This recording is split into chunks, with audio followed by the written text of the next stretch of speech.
जय हिंद दोस्तों, स्वागत है आपका आपके अपने YouTube channel learning point with Abhishek sir पर। दोस्तों, आप सबके लिए Allahabad high court, Uttarakhand APS, UK triple SC, UP triple SC, RSM SSB और एसएससी के लिए पेड बैच चलाया जा रहा है। तो अगर आप भी कोई भी पेड बैच ज्वाइन करना चाहते हैं तो आप हमें इस नंबर पर संपर्क कर सकते हैं 7393976701। आप हमें इस नंबर पर व्हाट्सएप या टेलीग्राम पर मैसेज कर सकते हैं, बैच की इन्फॉर्मेशन ले सकते हैं और बैच से जुड़ सकते हैं। डिक्टेशन शुरू होगी 5 सेकंड बाद।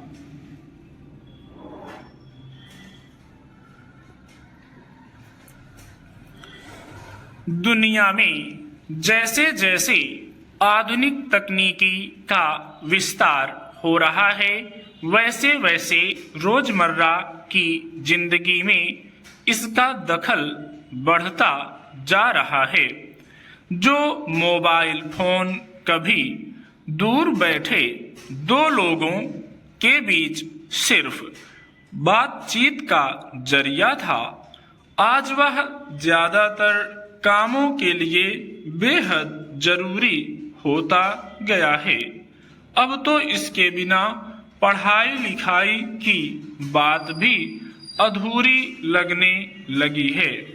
मगर इसी के समांतर स्मार्टफोन के अतिशय उपयोग ने एक बहस खड़ी की है कि शिक्षा के लिए स्मार्टफोन पर निर्भरता से क्या बच्चों का मानसिक और शारीरिक स्वास्थ्य प्रभावित हो रहा है।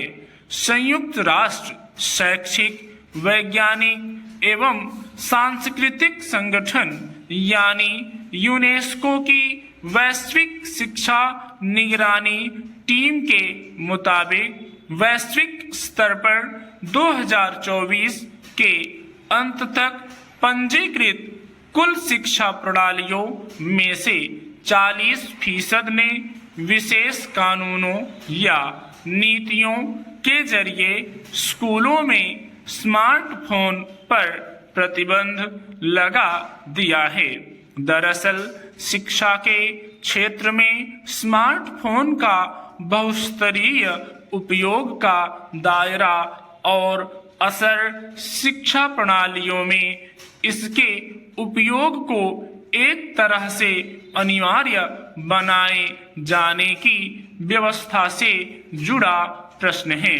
दूसरी ओर दुनिया के कई देशों में बच्चों की शिक्षा और निजता पर इसके प्रभाव को लेकर अब नई बहस शुरू हो गई है, जिसमें मानसिक और शारीरिक स्वास्थ्य एक जरूरी पक्ष है।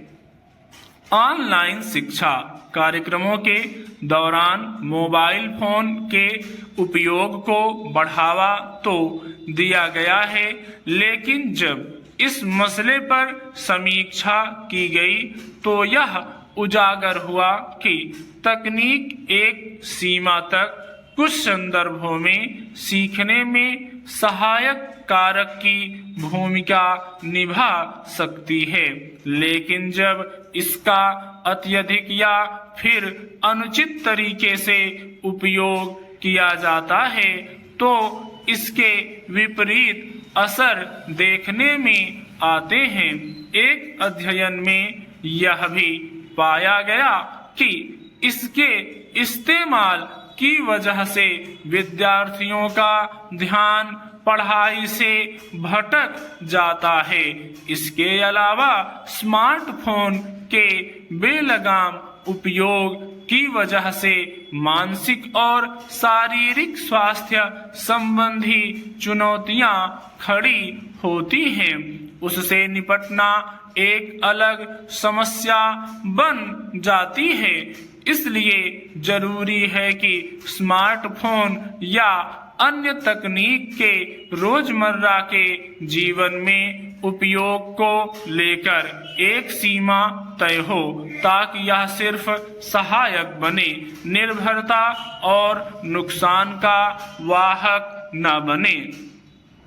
आवश्यकता केवल इस बात की रहती है कि हम अपनी अंतरात्मा की आवाज को सुनने और समझने की दिशा में गंभीर रहें। इस आवाज को सुनने के लिए किसी विशेष प्रकार के ज्ञान या कौशल की कोई आवश्यकता नहीं होती। साधारण व्यक्ति भी अपने भीतर की आवाज को सुन सकता है। जब हम आत्मा की आवाज के अनुरूप किसी दिशा में कोई कदम उठाते हैं, तब हमारे आसपास का संपूर्ण परिवेश हमें हमारे वांछित लक्ष्य की प्राप्ति में सहायक सिद्ध होने लगता है और सकारात्मक परिस्थितियों का सृजन करता है।